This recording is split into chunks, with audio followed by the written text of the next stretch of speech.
AP మంత్రి అంబటి రాంబాబు పోలీసులపై తీవ్ర వ్యాఖ్యలు చేశారు. నిన్న పల్నాడు జిల్లాలో పోలీసు యంత్రాంగం విఫలమైందని అన్నారు. టీడీపీ నేతలు దారుణాలకు పాల్పడుతుంటే తాము ఫిర్యాదు చేసినా పట్టించుకోవడం లేదని ఆరోపించారు. పోలీసులు టీడీపీతో కుమ్మక్కయ్యారా అంటూ ప్రశ్నించారు. టీడీపీతో కుమ్మక్కై పోలీసులు ఫెయిల్ అయ్యారని విమర్శించారు.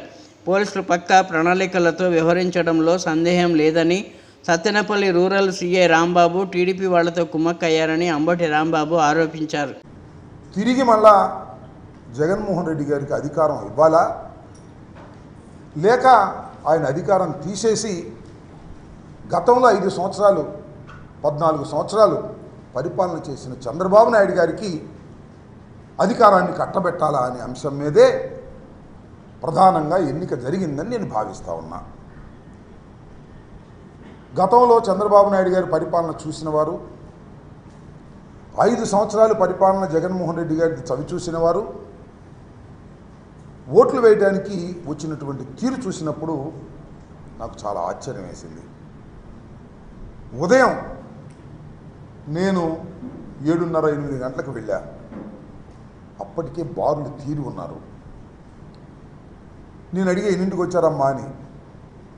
మేము 5ంటికే వచ్చామండి అని అన్నారు. అంటే 5 గంటలకే మహిళలు, వృద్ధులు వచ్చి లైన్లో నిలబడ్డారు.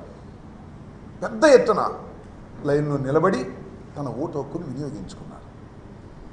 దీనికి కారణం ఏమిటి, దీనికి సంకేతం ఏమిటి అనే విషయాన్ని మనం ఒకసారి ఆలోచించాలి.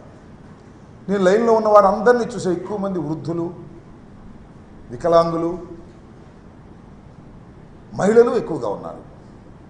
నేను భావిస్తున్నా 5 సంవత్సరాలు జగన్మోహన్ రెడ్డి గారి పరిపాలన చూసిన తర్వాత, సంక్షేమ కార్యక్రమాలు అందుకున్న తరువాత, నా బిడ్డ జగన్మోహన్ రెడ్డిని మరొక్కసారి ముఖ్యమంత్రిగా చేయాలనే తాపత్రయంతో తమ ఓటు హక్కును వినియోగించటం కోసం గంటల తరబడి వృద్ధులు, గంటల తరబడి మహిళలు, గంటల తరబడి వికలాంగులు క్యూలో నుంచున్నారనేటువంటి భావన కలిగింది నాకు పెద్ద ఎత్తున.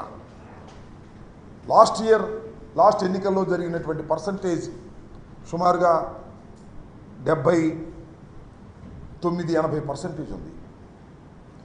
ఈసారి కూడా ఆ మాత్రానికి తగ్గకోకుండా కాస్తో కోస్తో ఎక్కువయ్యే పరిస్థితులే కనిపిస్తున్నాయి. అంతే, వివరాలు ఇంకా రాలేదు కాబట్టి, ఎందుకంటే రాత్రి 10-11 కూడా కొన్ని చోట్ల పోలింగ్ జరిగింది కాబట్టి ఇంకా కరెక్ట్ ఫిగర్స్ ఇంకా రాలేదు కాబట్టి నేను ఊహాతీతంగా చెప్తున్నా. పోయినసారి కన్నా ఏదన్నా 1% పెరగొచ్చు, 1% తగ్గొచ్చు తప్ప పోయినసారి లాగానే అంత పెద్ద ఎత్తున ఓటర్లు తమ హక్కుని వినియోగించుకున్నారు.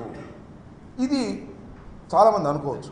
పూర్వం మాకు కూడా, నేను కాంగ్రెస్ పార్టీలో ఉన్నప్పుడు చాలాసార్లు పోటీ చేసినప్పుడు ప్రభుత్వ వ్యతిరేకత ఉంటే ఎక్కువ పర్సంటేజ్ ఓటు అవుతుంది అనేటువంటి భావన ఉన్నది. ఇవాళ నేను మనవి చేస్తున్నా, పోయినసారి కన్నా ఎక్కువ అయితే అది పాజిటివ్ ఓటు.